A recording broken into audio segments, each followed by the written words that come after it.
ക്ലാസ്സിൽ നമ്മൾ എക്സ് ഏത് എണ്ണൽ സംഖ്യ ആയാലും എം എൻ ഏത് എണ്ണൽ സംഖ്യകളായാലും എക്സ് കൃതി എം ഹോൾ കൃതി എൻ സമം എക്സ് കൃതി എം എൻ ആയിരിക്കുമെന്ന് പഠിച്ചു.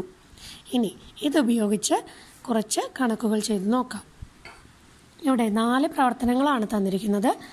ആദ്യത്തെ ചോദ്യം 4 കൃതി 2 ഹോൾ കൃതി 3. അടുത്തത് 3 കൃതി 3 ഹോൾ കൃതി 2 ഗുണിക്കണം 9 കൃതി 4.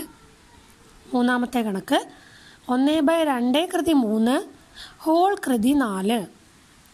അടുത്ത ചോദ്യം 2 കൃതി 3 ഹോൾ കൃതി 4 ഗുണിക്കണം 2 കൃതി 6. 4 ചോദ്യത്തിനും കഴിഞ്ഞ ക്ലാസ്സിൽ പഠിച്ച എക്സ് കൃതി എം ഹോൾ കൃതി എൻ സമം എക്സ് കൃതി എം എൻ എന്ന രീതി ഉപയോഗിച്ച് ചെയ്ത് നോക്കാം. എക്സ് കൃതി എം ഹോൾ കൃതി എൻ സമം എക്സ് കൃതി എം എൻ.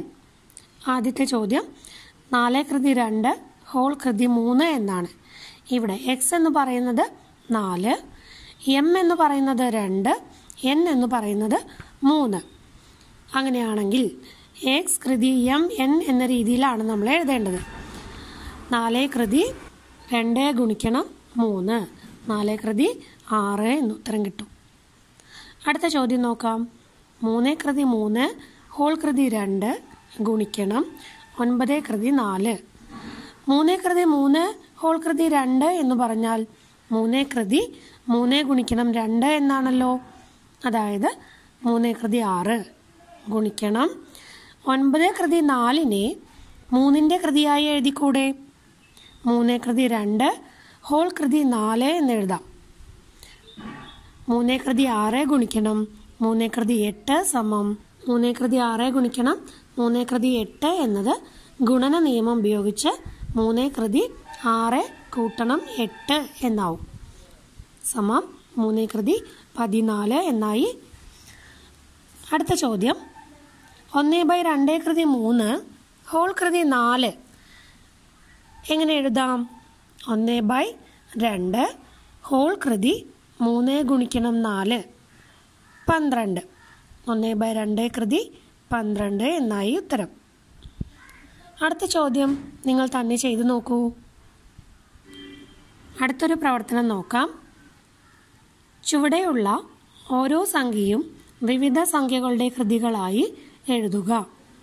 ഒന്നാമത്തെ ചോദ്യം 3 കൃതി 8, രണ്ടാമത്തെ ചോദ്യം 4 കൃതി 6, മൂന്നാമത്തെ ചോദ്യം 2 കൃതി 15, നാലാമത്തെ ചോദ്യം 5 കൃതി 12. ആദ്യത്തെ ചോദ്യം നോക്കാം. 3 കൃതി 8 സമം 3 കൃതി 2 ഹോൾ കൃതി 4 എന്ന് എഴുതാം. അങ്ങനെയാണെങ്കിൽ 3 കൃതി 2 എന്ന് പറഞ്ഞാൽ 9, 9 കൃതി 4 എന്ന് ഉത്തരം കിട്ടി. മറ്റൊരു രീതിയിൽ എഴുതാൻ 3 കൃതി 8നെ 3 കൃതി 4 ഹോൾ കൃതി 2 എന്ന് എഴുതിയാലോ? 3 കൃതി 4 എന്ന് പറഞ്ഞാൽ 3 4 തവണ ഗുണിക്കുന്നതാണ്.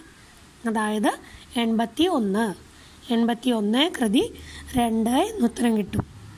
ഇവിടെ 3 കൃതി 8നെ 2 സംഖ്യകളുടെ കൃതിയായാണ് നമ്മൾ എഴുതിയിരിക്കുന്നത്.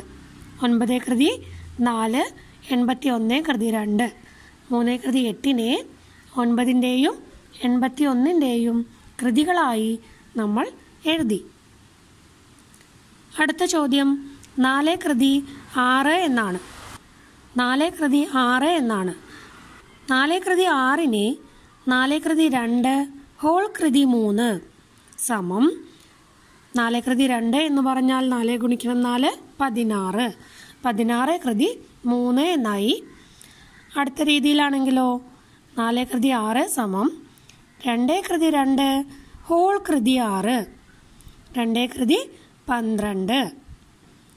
ഒരു രീതിയിൽ കൂടി എഴുതി നോക്കാം. 4 കൃതി 6 സമം 2 കൃതി 3 ഹോൾ കൃതി 4, 2 കൃതി 3 എന്ന് പറഞ്ഞാൽ 8 ആണ്. 8 കൃതി 4 എന്ന് ഉത്തരം കിട്ടും. മൂന്നാമത്തെ ചോദ്യം 2 കൃതി 15. 2 കൃതി 15 എന്നതിനെ 2 കൃതി 3 ഹോൾ കൃതി 5 എന്ന് എഴുതിയാൽ 2 കൃതി 3 സമം 8, 8 കൃതി 5 എന്നായി.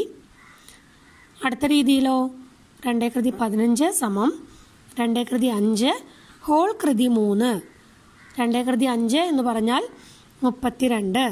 32 കൃതി 3. 2 കൃതി 15നെ 8ൻ്റെയും 32ൻ്റെയും കൃതികളായി മാറ്റി എഴുതാം. 5 കൃതി 12നെ ഏതെല്ലാം രീതിയിൽ മാറ്റി എഴുതാം, ഏതെല്ലാം സംഖ്യകളുടെ കൃതികളായി എഴുതാമെന്ന് നോട്ട്ബുക്കിൽ ചെയ്തു വയ്ക്കൂ.